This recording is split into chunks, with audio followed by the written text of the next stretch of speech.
Talk to you a little bit about holding that backside vector angle a little bit longer. And when I talk about vector angles, we're talking about this right here. We ideally want to see that type of angle. I want you to notice how your weight is shifting and you're creating so much drift that it becomes virtually impossible for you to hold that back hip. So what's happening is you're moving immediately into that extension, right? So you see that leg elongate and push up this way. That means that we didn't do the job of holding backside hip tension, turning the hip away from the target, and allowing ourselves to move through the stride phase while establishing connection over the rubber. Now, you're getting away with it because you have really good ankle mobility. You can see here that your foot's still grounded.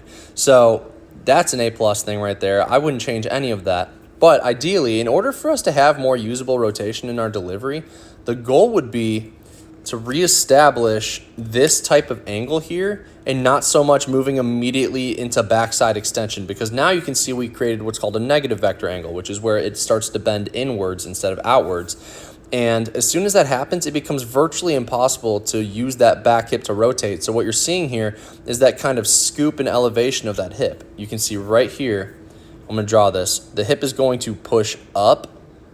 And then once it pushes into extension, because it's not able to stop that lower half momentum, you're now going to see it round down into that interior dumping of the pelvis. Okay, so we're going to go frame by frame.